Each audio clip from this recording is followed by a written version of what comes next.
tenemos un programa muy diverso. Tenemos un programa dedicado a 3 noticias de política y cultura. Vamos a iniciar el programa y con una entrevista que realizamos con Nelson Carro sobre la 76 Muestra Internacional de Cine, una muestra de enorme relevancia. Más adelante platicaremos con Humberto Musacchio sobre un libro excepcional, El Taller de la Gráfica Popular, que da cuenta del trabajo que se realizó por décadas en el Taller de la Gráfica Popular, un trabajo animado por la vocación política de estos artistas plásticos mexicanos. Y luego, bueno, para concluir, vamos a ir a una pieza trascendental, una entrevista con Celia Maya.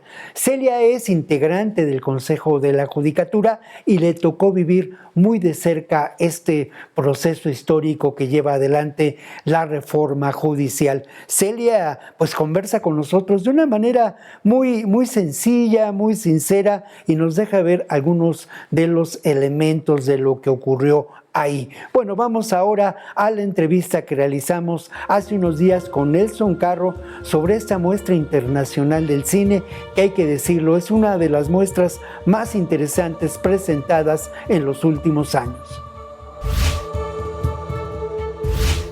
Bueno, pues la verdad de las cosas que me da mucho gusto estar aquí en la Cineteca. Ustedes no están para saberlo, pero yo sí para contarlo. Este es uno de mis lugares y de mis espacios favoritos de la Ciudad de México.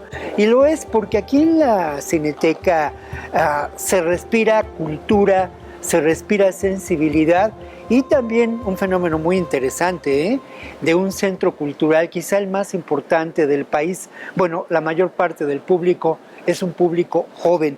Y a mí me da mucho gusto saludar a Nelson Carro. Nelson, qué gusto saludarte, Nelson. Y bueno, celebrar contigo esta 76 muestra de la Cineteca Nacional. Nelson, háblanos un poco. Mira, pues nosotros hemos tenido oportunidad de ver ya algunas películas, se estrenan ya en estos días para el público, y bueno, yo te quiero decir con sinceridad, el nivel que encontramos es de los más destacables en los últimos años. Nelson, ¿qué nos puedes decir? Bueno, sin duda es una muestra que salió muy bien porque por una u otra razón tenemos casi todo lo que ha pasado que más ha llamado la atención en el último año, ¿no?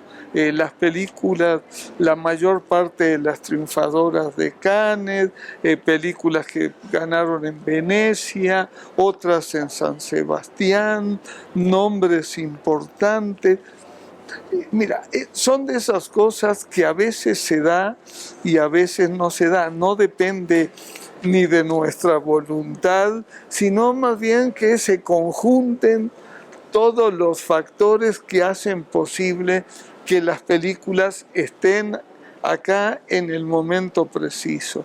Y esta vez se dio, y yo estoy de acuerdo contigo, es una muestra excepcional, ¿no? Es una muestra excepcional.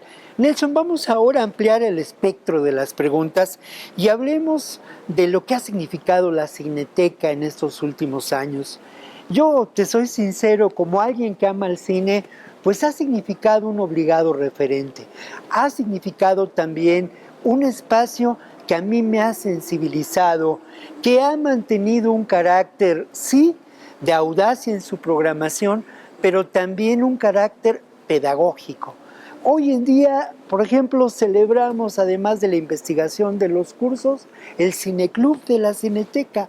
Esto es maravilloso, mi querido Nelson, pero a ti te ha tocado protagonizar a lo largo ya de algunos años esta realidad de la Cineteca. Yo te quiero preguntar, ¿qué significa la Cineteca en ese sentido, Nelson? Bueno, la Cineteca, yo diría que desde que se creó es un espacio muy especial, un espacio que siempre ha ocupado un lugar importantísimo fundamentalmente para la Ciudad de México y para los cinéfilos, pero también hay un circuito que lleva el cine fuera al resto del país. Pero y ese lugar privilegiado ha cambiado sin duda con el tiempo. Cuando empezó la Cineteca y la muestra era como un oasis en el desierto. Es decir, la posibilidad de ver cine era ir a la Cineteca. Buen cine, digamos. Ahora eso ha cambiado mucho. Ahora hay una enorme cantidad de festivales, hay la programación y la exhibición en las salas ha mejorado con respecto a hace 30, 40 años, hay plataformas, ya está yendo de salida, pero hay formatos como el DVD, el Blu-ray.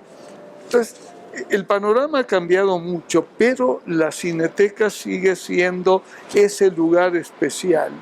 Y creo que ahora a lo que era antes se le ha sumado algo nuevo o novedoso, que es lo que tiene que ver con la experiencia de venir aquí, ¿no?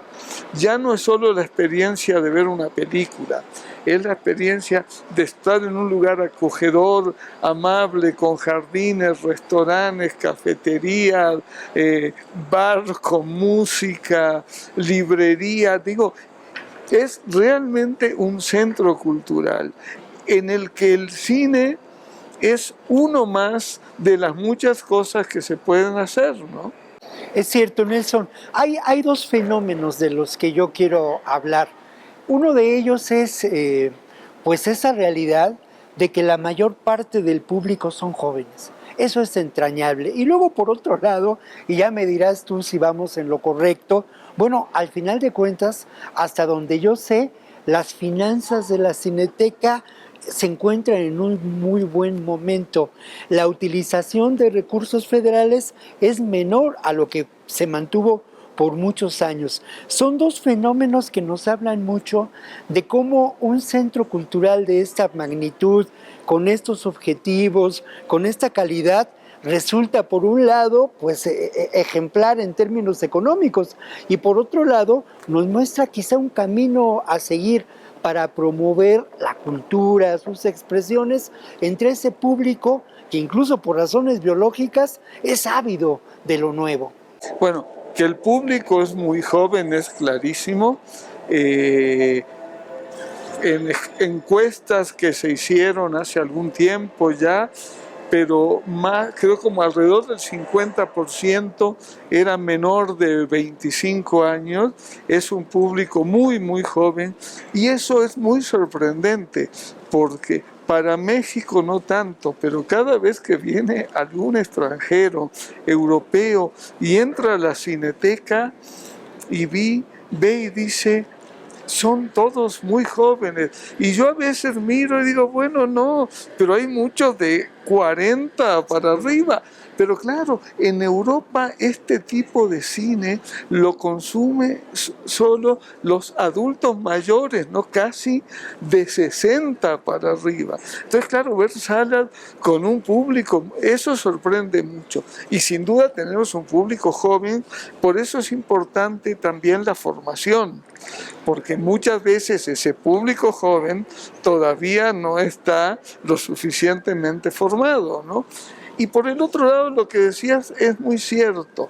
Si la Cineteca fuera un cine, es decir, en lo que estamos ahora sí hablando, sí, sería un cine un gran negocio, porque, digamos, por año tenemos más de 1 millón de espectadores que implican solo de boletería más de $2 millones de ingresos.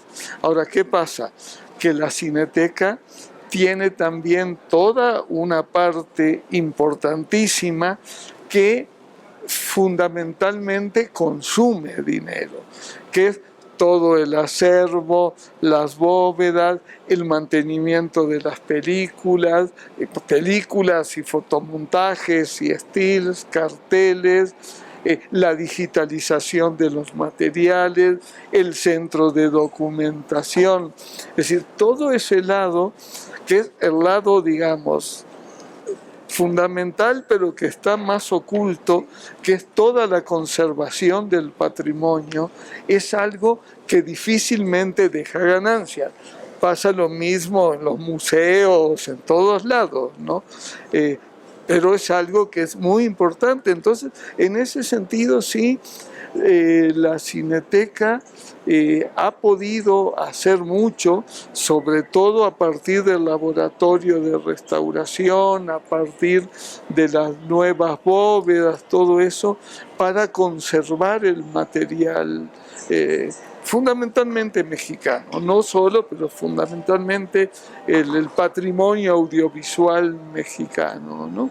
Entonces, es cierto, es una institución económicamente viable. Yo iba a decir floreciente, pero más que floreciente, vamos a dejarlo en viable, ¿no? Incluso considerando que hay que mantener toda una infraestructura que es mucho más, como dice el anuncio, es mucho más que un cine en la infraestructura, ¿no?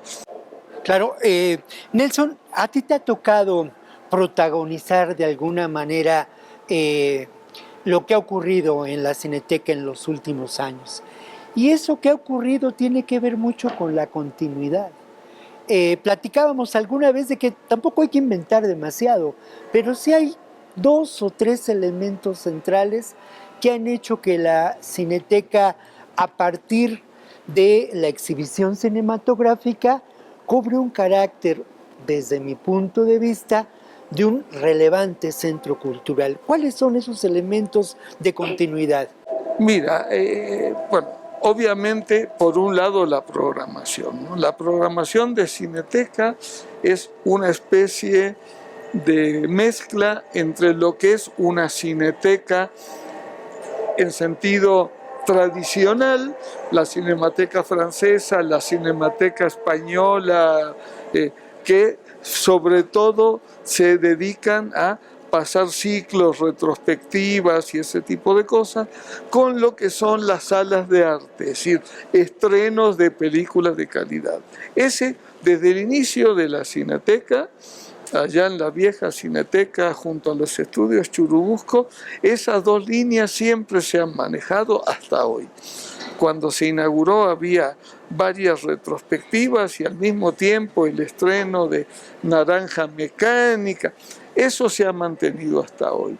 Después hay algo también que es importante, sobre todo para el público joven, que son los precios accesibles, ¿no? Y el tercero, yo diría que va más allá incluso del precio, que es el ambiente. Hay un ambiente muy agradable. ¿Qué pasa en este momento con los cines? Cuando uno va a los cines, generalmente tiene que atravesar todo un enorme centro comercial, subir escaleras hasta llegar a donde están los cines. Y mientras tanto va pasando por tiendas de ropa, de joyas, y algunos restaurantes, de cadenas sobre todo. Aquí es justamente al revés, ¿no? Acá llegas y estás en un jardín con librerías, eso lo hace atractivo, ¿no? Y hay gente que si tú vienes a las 10 de la mañana, hay gente en el jardín cuando faltan 4 horas para que haya funciones. Hay bebés que están gateando en el pasto y que no vienen al cine. Entonces, no solo es un lugar para venir al cine. Sin duda el cine es lo más importante, pero puedes venir a sentarte, a leer, a tomarte un café, a oír música en la terraza, a tomarte un vino. Hay una gran cantidad de actividades que se pueden hacer acá, ¿no? Entonces, eso creo que es el secreto de la Cineteca. Y creo que en ese camino va a seguir, ¿no? Ahora está empezando apenas Chapultepec, pero Chapultepec está pensado un poco con el mismo sentido, ¿no? cafetería, restaurante, terrazas que dan al bosque, un foro al aire libre.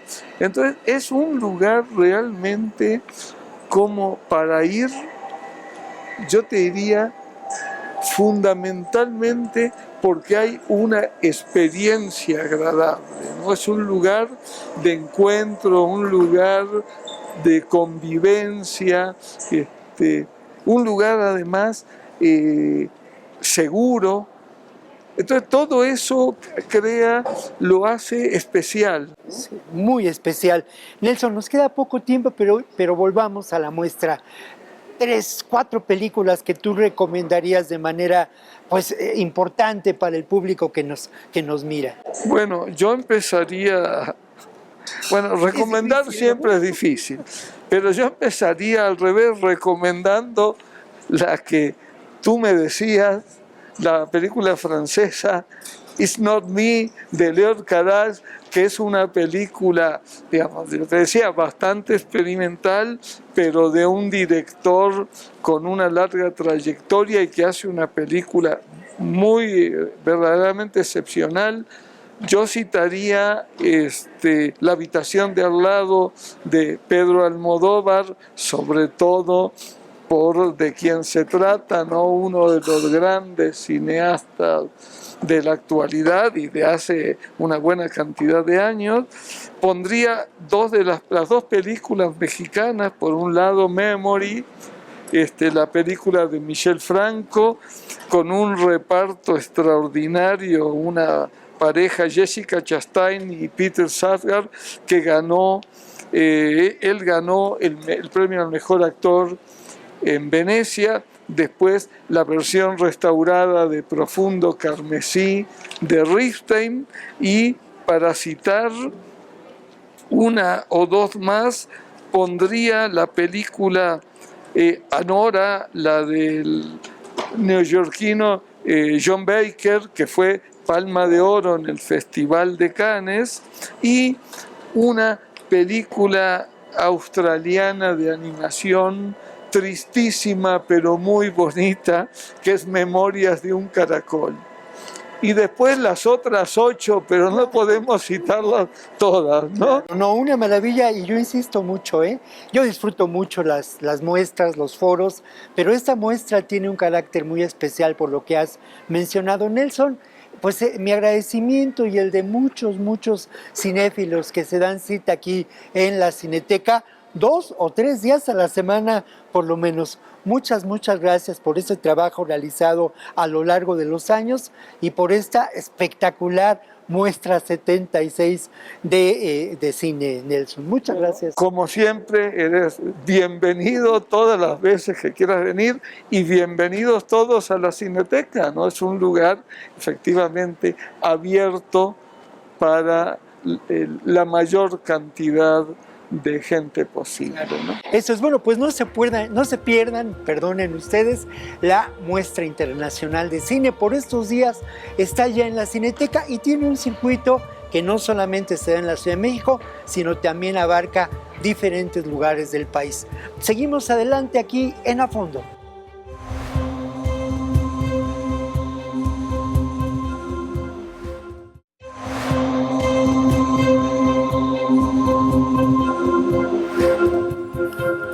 Bueno, pues tengo entre las manos un libro que es verdaderamente un tesoro bibliográfico.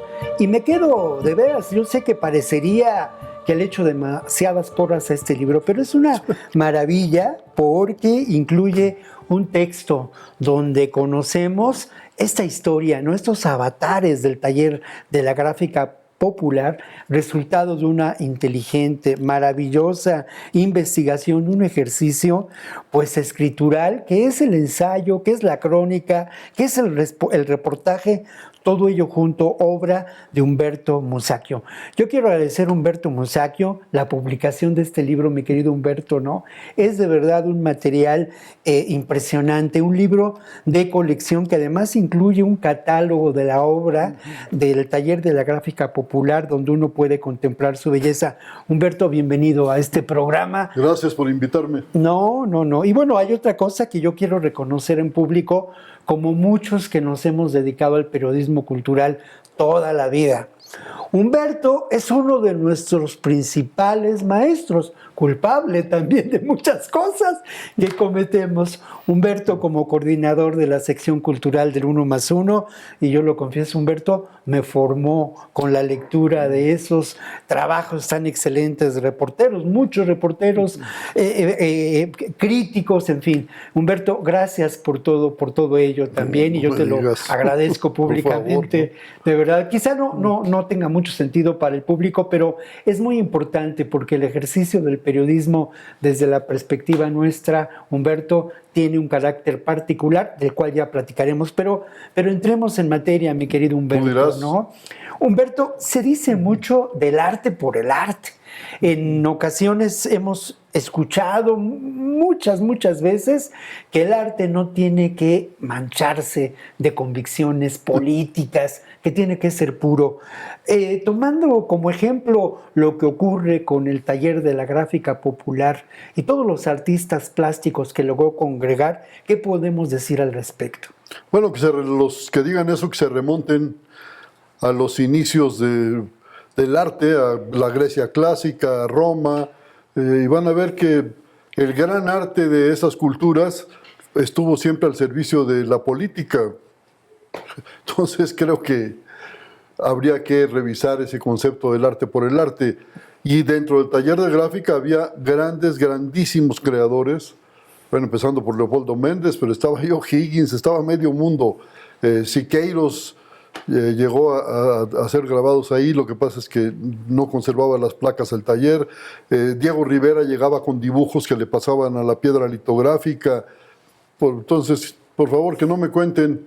Además, la escuela mexicana es un arte que está al servicio no de la política, de la gente, claro, que yo creo que es lo que importa, ¿no? Claro, porque además cuando uno revisa este impresionante catálogo, se da cuenta, por un lado, de pues los logros artísticos, ¿no?, que determinan una emoción estética de nuestra parte, pero por otro lado, los temas que abarcan estos trabajos del taller de la gráfica popular a lo largo de su historia. ¿Qué nos puedes decir sobre esos temas, sobre esos personajes, sobre cómo llevar pues la vida cotidiana y las reivindicaciones de las personas al arte, Humberto? Hay que recordar que el taller de gráfica popular nació a partir del trabajo de difusión que hacía la Liga de Escritores y Artistas Revolucionarios, que fue la LEAR.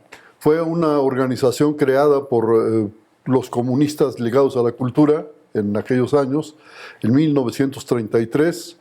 Vino el cardenismo, que se benefició pues, de tener un organismo de estos que agrupó a prácticamente todo el quién es quién de la cultura mexicana, incluso a muchos que después renegaron de la LEAR, como Rufino Tamayo. Sin embargo, Rufino Tamayo viajó a Nueva York patrocinado por la LEAR. Pero había mucho trabajo de difusión y por eso se creó el taller de gráfica popular en la idea de, bueno, seguir produciendo volantes, anuncios, mantas y muchas otras cosas para la LEAR, para los hechos, los programas de la LEAR. Y lamentablemente no se unió Julio Prieto, por ejemplo, un gran grabador extraordinario, pero los que están en la nómina del taller de gráfica popular pues son grandes artistas, hasta los que mucho debe agradecerles México, el que hayan pasado por ahí, por su trabajo, por todo lo que hicieron. Ellos estaban al servicio pues, de las masas, había una convicción, porque recordemos que la Escuela Mexicana de Pintura, el muralismo, estuvo siempre al servicio de las masas trabajadoras, de la educación, de las mejores causas de México. Y por supuesto los grabadores también hicieron suya toda esa doctrina y la expresan en su trabajo. Sí, es impresionante. Y uno encuentra eso, ¿no? La vida cotidiana, el compromiso, la lucha de todos los días también por ir adelante, Humberto. Y bueno, yo decía ya que el texto es muy logrado, ¿no? Los diferentes momentos del libro, Humberto, de verdad. Porque al final tú logras lo que pues por muchos años has hecho, hay que decirlo, ¿no? No es un reportaje. no es una crónica, no es un ensayo, es todo eso. Es que y yo lo mucho viví. más. Yo empecé a escribir profesionalmente en 1969, porque después del movimiento 68 Sí. me quedé sin empleo, sin dinero, sin casa, prácticamente con la ropa que traía puesta y nada más. Y estaba viviendo en casa de un amigo, Manuel Blanco, que tú Claro, recordarás. que mi maestro, mi jefe 20 maestro. años jefe de la sección Sí. cultural del Nacional. Y un día Jesús Luis Benítez, que vivía también ahí, éramos muchos los náufragos del 68 que vivíamos ahí, y un día Jesús Luis Benítez llegó en la noche y nos dijo, en lugar de estar hablando de libros, porque a eso dedicábamos las noches a discutir, a platicar de libros y de política, dice, ¿por qué en lugar de estar hablando de libros no escriben sobre ellos y se ganan unos pesos? Nos estamos muriendo de hambre. Y nos dio a mí un libro y a Manuel otro, y escribimos una reseña, se la llevamos a Juan Rejano, que dirigía la sección, el suplemento cultural del Nacional, y era, bueno, un español del exilio, amigo de los grandes creadores españoles y mexicanos, y nos publicó esas notas, metiéndole mano, porque yo creo que estaban bastante malitas, ¿no? Metiéndole mano y así empezamos. Claro, así empezaron y yo quiero decirte que, bueno, insisto mucho en eso porque es la verdad. Para nosotros, los que venimos un poquito atrás, los del siguiente piso, por decirlo de esa manera, las enseñanzas de ustedes en términos del oficio del periodismo y del oficio de la vida, Humberto, fueron determinantes. Sembraron bien, creo yo, en algunos de nosotros. Y aprovechando eso, Humberto, yo quiero preguntarte sobre el periodismo. ¿Cómo ves el ejercicio del periodismo en este mundo convulso, en esta realidad en crisis, en fin? ¿Cómo lo ves? Bueno, yo creo que no atraviesa, el periodismo impreso, por ejemplo, no atraviesa por su mejor momento. Hay quien le pone de plazo 2030, que después ya va a morir. Sobrevivirá el periodismo de Internet, que creo que el de televisión, el de radio. Pero efectivamente hay una crisis mundial del periodismo. Y, pues bueno, nosotros también somos parte de todo eso, sufrimos esa crisis. Se han cerrado muchos espacios de trabajo. Pero aquí estamos, y por ejemplo, este libro del Taller de Gráfica Popular lo escribí porque desde que empecé a escribir profesionalmente, yo visitaba el Taller de Gráfica Popular por una razón interesadona, porque cada vez que había una conferencia, pues ahí me tocó ver a Efraín Huerta y a Medio Mundo, cada vez que había una conferencia, una lectura de poesía, algo así, al final nos invitaban a una copa, entonces bueno, pues íbamos a ver qué pescábamos ahí, y me hice muy amigo de Jesús Álvarez Amaya, que fue el coordinador del taller desde los años 50 hasta su muerte, y si no ha sido por él, el taller se muere, y creo que hoy ya está muerto también. Sí, lamentablemente pocas obras, ¿no? Quizás de hace algunos años. Y está cerrado, ¿no? Está He cerrado, pasado varias veces por literalmente. ahí, no hay nada. Es una pena. Y eso es un problema porque el archivo de placas originales está en riesgo de perderse, si no es que se perdió ya. Y qué importante es rescatar ese archivo, ¿eh? De verdad Bueno, es determinante. Ahí hay una buena parte de la historia. De la historia del arte mexicano, claro, así de la de historia del arte sencillo. mexicano, ¿no? Es muy, muy importante. Humberto, volviendo al libro del Taller de la Gráfica Popular, ¿cómo es que lo armas? Es muy interesante porque al final hay muchas fuentes de información, pero logras un texto que va en un ejercicio narrativo muy interesante. Bueno, me basé en mis conversaciones con Jesús Álvarez Amaya, con Ángel Bracho, en mis lecturas, por supuesto, en todo lo que pude pescar por aquí y Sí. por allá, en pláticas con otros grabadores, y bueno, pues a partir de ahí armé el texto. Claro, la pertinencia de publicar este libro, claro que es muy grande, pero háblanos de ello. Bueno, Chucho Álvarez Amaya siempre me estuvo insistiendo que escribiera yo un libro sobre el taller. Y bueno, pues uno vive al día, los periodistas andamos siempre corriendo tras el bolillo. Y cuando tuve ocasión, pues le entré y conté con el apoyo de Chucho, que me abrió totalmente el archivo del taller, donde lamentablemente había desaparecido obra de artistas, pues, artistas de primer nivel, yo creo, sobre todo extranjeros. Hubo muchos extranjeros en el taller de gráfica. Y pues así armé el texto y por supuesto a partir de mi trabajo con el archivo hice la selección de los grabados que están en el libro, a las anécdotas que pude pescar por aquí y por allá, Eran también días de el ascenso del nazismo en Europa, de la cerrazón stalinista. No eran momentos fáciles y el taller estuvo ahí en la pelea, siempre en la pelea. Siempre en la pelea. Y hay que mencionar que se publica en la colección Tezontle del Fondo de Cultura Económica, que es una colección particularmente abocada a temas mexicanos, Humberto. Qué bueno, ¿no? No, claro, claro, y eso me parece de enorme relevancia. Y volviendo un poco a la historia del libro, Humberto, a la historia que nos cuentas, esos momentos, ¿cuáles serían los momentos significativos? Porque además es una historia como todas las historias humanas, de claroscuros, de subidas, bajadas, de conflicto político, pero siempre hay dos cosas que me parece a mí que definen el taller, el trabajo del taller de la gráfica popular. Su definición política, sin duda, Humberto, ¿no? Bueno, la LEAR, que de la que yo mencionaba, la Liga de Escritores y Artistas Revolucionarios, nace en 1933, a fines. Y el taller en 1937.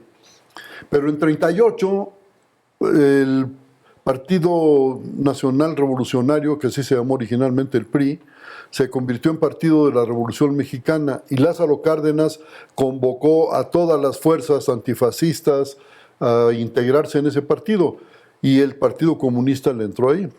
Y en el área de arte, pues entró el taller de gráfica popular, entró la LEAR y ahí desapareció prácticamente. En 1938 todavía tuvo actividades, pero ya muy pocas.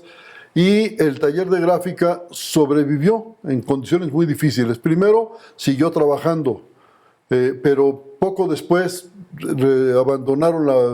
no pudieron pagar la renta del local que tenían, abandonaron la maquinaria en casa de un compañero, igual los archivos, se perdió una gran cantidad de material.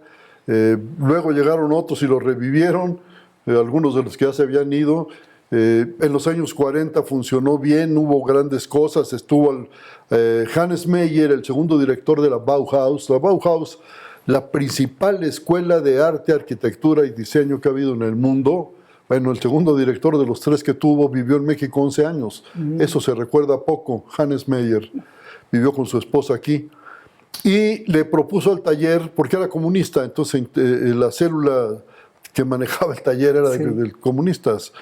Y le propuso a los compañeros del taller que abrieran un negocio para comercializar sus grabados.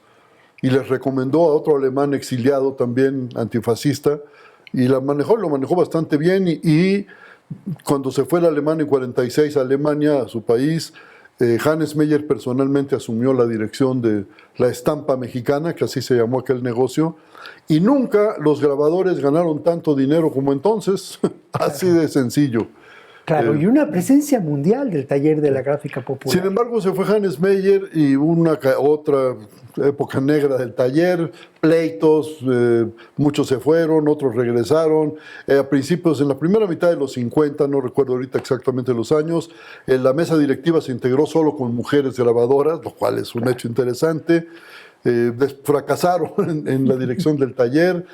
Y en fin, a fines de los 50, Chucho Álvarez Amaya asume la dirección y creo que pues eso le permitió al taller no vivir, sino más bien sobrevivir, porque tuvieron que cambiarse de domicilio por lo menos 4 veces, hasta que Cuauhtémoc Cárdenas, cuando era el gobernante, el jefe de gobierno de la Ciudad de México, les dio el local que ahora tiene el taller, que era una escuela técnica.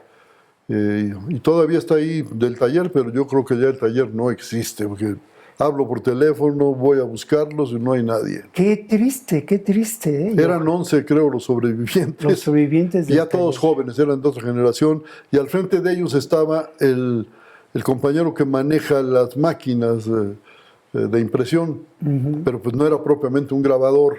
Y creo que esto también influyó pues, en este fenómeno de la desaparición. Claro, hay por ahí alguna obra reciente, yo recuerdo por ahí alguna del 2000, 2002, que incluye ese catálogo. Todavía después de 2000, ¿no? sí. Todavía en el catálogo, una obra que tiene que ver con el metro. Y hay obras que hay que destacar.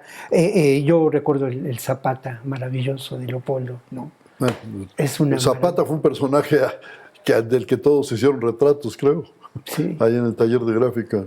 Y eso de las escenas callejeras también, ¿no? Y la resistencia de los sindicatos es otro de los elementos. Humberto, y bueno, yo no quisiera cerrar la entrevista porque hablamos hace un rato, bueno, ayer por la tarde, para confirmar que nos visitabas, y me dijiste tú que, bueno, que era la obra de un talachero. Y eso es importante destacarlo, Sí. porque hay otros libros, mi querido Humberto. Estás trabajando, me voy a acercar, me voy a quitar un poquito aquí de la cámara, pero es para mostrarles a ustedes el nuevo libro de Humberto Musacchio, Zócalo, ni más ni menos el Zócalo, que es un trabajo pues impresionante también.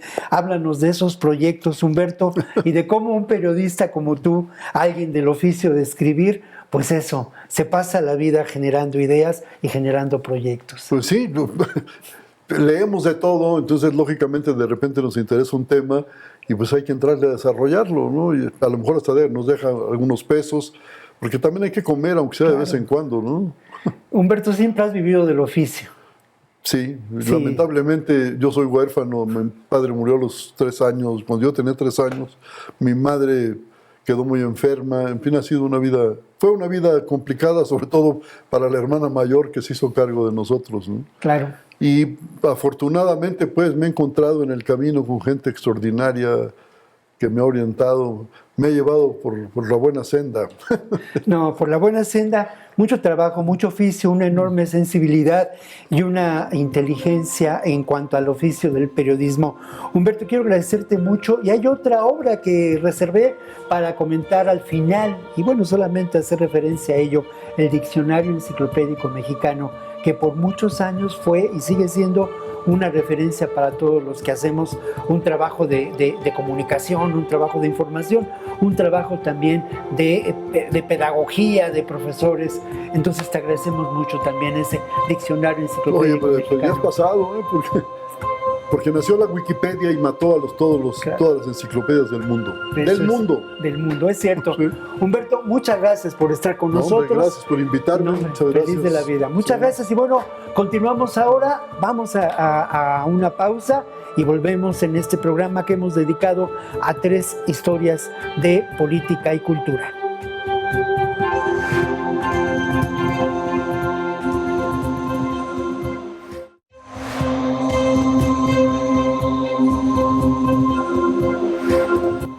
Continuamos y llegamos a este momento pues esencial en este programa que hemos guardado para el cierre, ¿no?, de esta emisión, en donde hemos trabajado diferentes aspectos, le llamamos noticias de política y cultura a esta emisión de A Fondo. Pero bueno, llegamos al momento, digamos, en donde vamos a abordar la coyuntura política, y esa coyuntura política sin duda tiene que ver con la reforma judicial. Y yo quiero agradecer mucho la presencia de Celia Maya. Gracias. Celia, muchas gracias por estar con nosotros. Es muy grato que nos acompañes. Y agradecer, Celia, de verdad, reconocer tu labor dentro de este proceso, una labor muy importante de enorme valor civil, valor profesional y ética. Esto se dice muy fácil, pero hay que entender este proceso que tú viviste, ni más ni menos, como consejera del Consejo de la Judicatura. Muy interesantes experiencias, Celia, y insisto, muchas gracias por alentar la esperanza, por el valor civil y la ética sostenida a lo largo de este proceso. No fueron muchos, no fueron muchos los que lo hicieron, Celia. Y precisamente te quiero preguntar sobre ese proceso. ¿Cómo fue que lo viviste? ¿En qué momentos significativos pensaste que la reforma marchaba? Cuéntanos tu experiencia. Bueno, la verdad es que desde que se planteó la reforma y ya se mandó para que ya la analizara el Congreso, pues obviamente conociendo al expresidente de la República, que le gusta sacar sus proyectos adelante, pues lo mandó y nos abocamos a conocerla.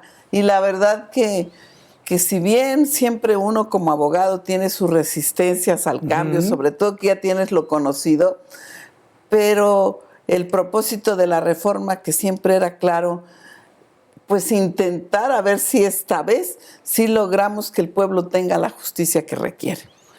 un cambio profundo, sí, un cambio, pues como decimos, de gran envergadura, de gran calado, el calificativo que le quieran dar, pero con ese propósito de que pueda ser útil para mexicanas y mexicanos y que, pues, que ya llegue un día en que digamos, por fin se está haciendo justicia y aquel anhelo de Morelos no lo sigamos teniendo en deuda.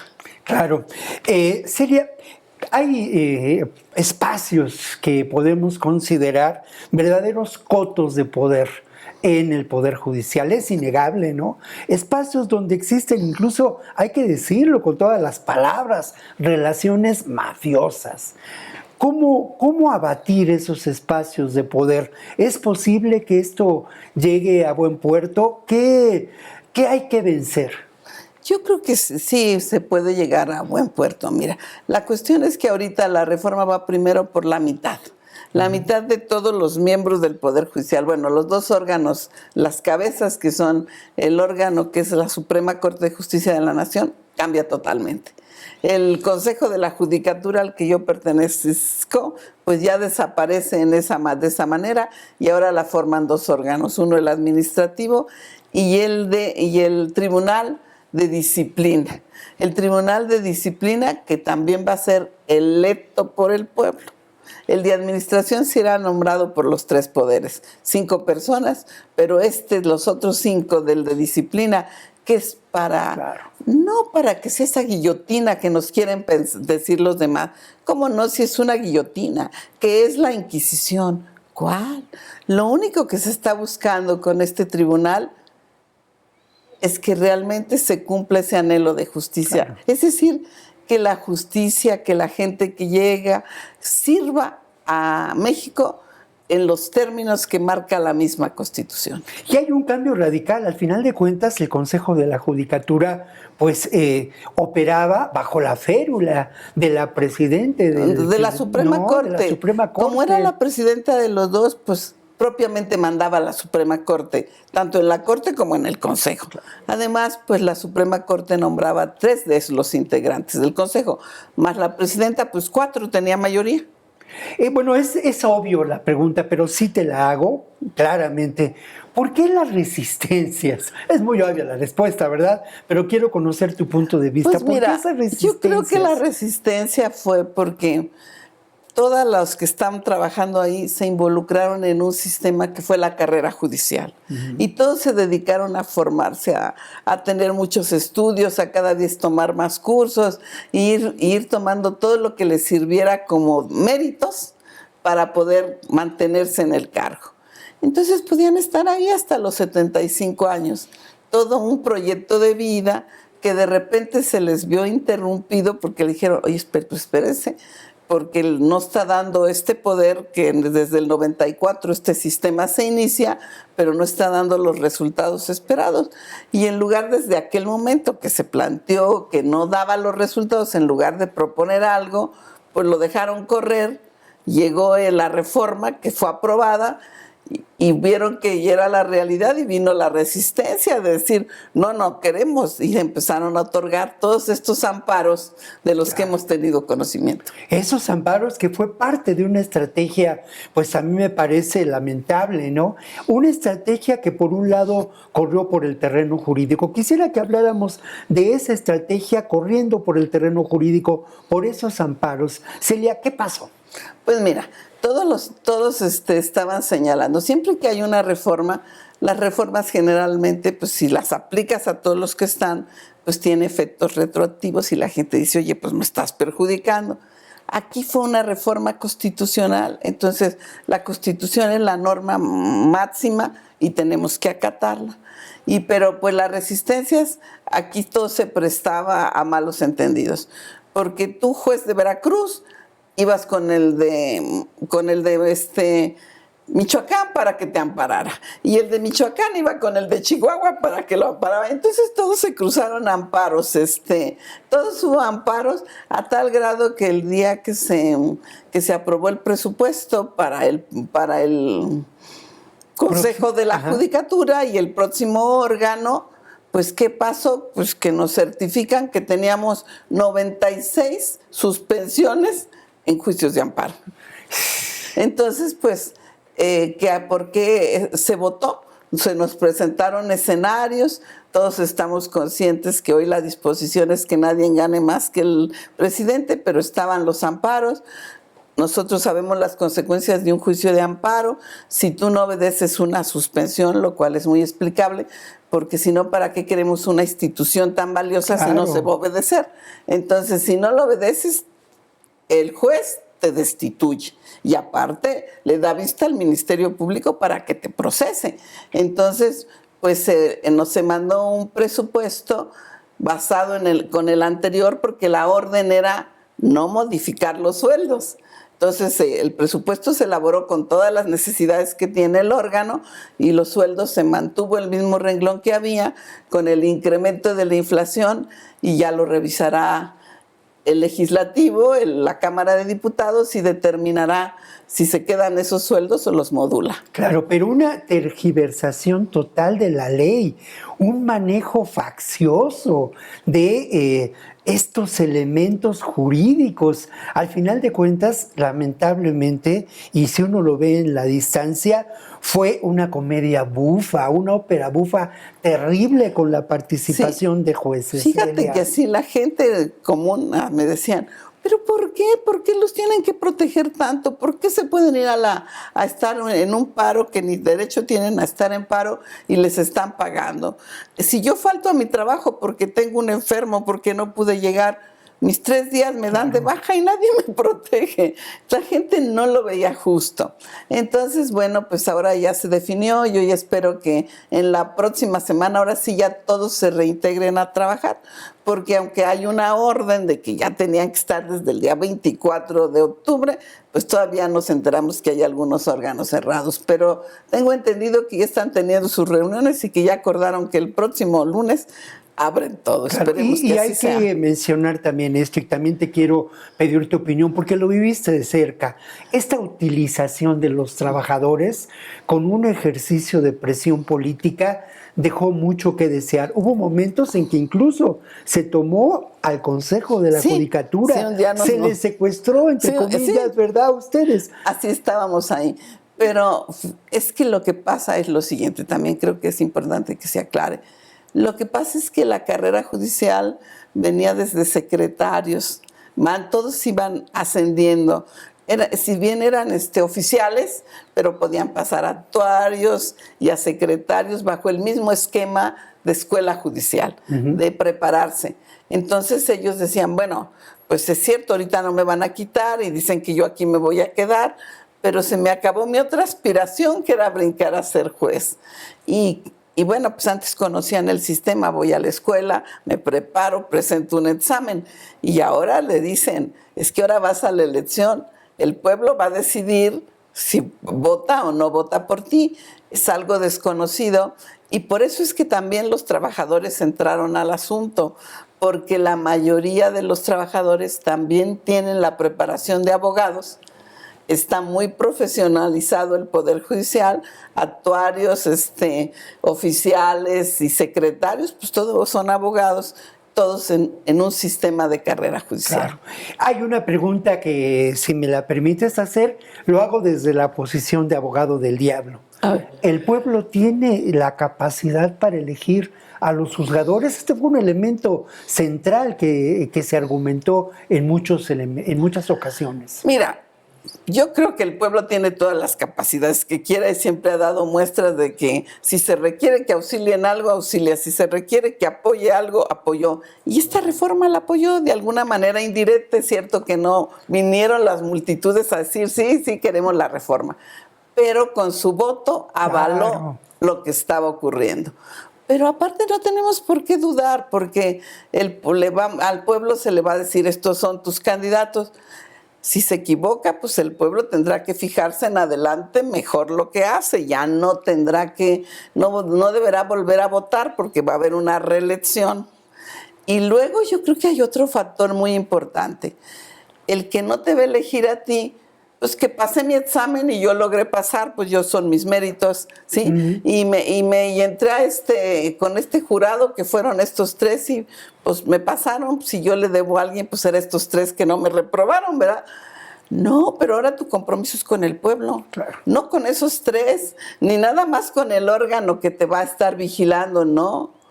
Estás adquiriendo ciudadana mexicana, ciudadano mexicano, que te estás postulando para juzgador, te estás comprometiendo con el pueblo de que vas a tratar de que esa justicia tan anhelada, tú vas a ser un instrumento para que la tenga, para que por fin el pueblo pueda decir, se resolvió mi asunto, me atendieron, acudí a los tribunales y los abrieron para mí. Claro, qué interesante lo que dices. El compromiso es con el pueblo, el compromiso es con la justicia. Así Otra es. pregunta de abogado del diablo, mi querida Celia.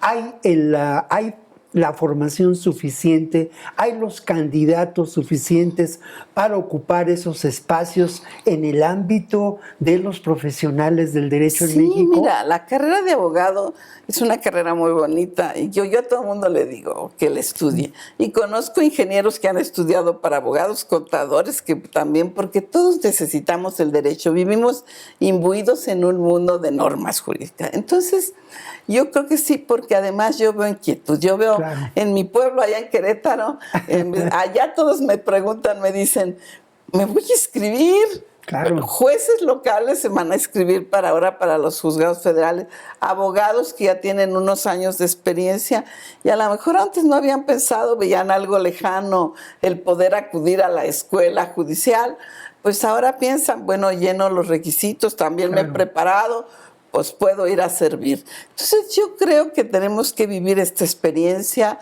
yo creo que la debemos de vivir con optimismo, con esperanza de que las cosas van a salir bien y sobre todo con la responsabilidad de que si este es el camino que se trazó, todos debemos de aceptarlo y ayudar a que podamos transitar todos bien por ese camino. Claro, apostar a lo imposible, como me gusta decir en las últimas semanas. Celia, una última pregunta.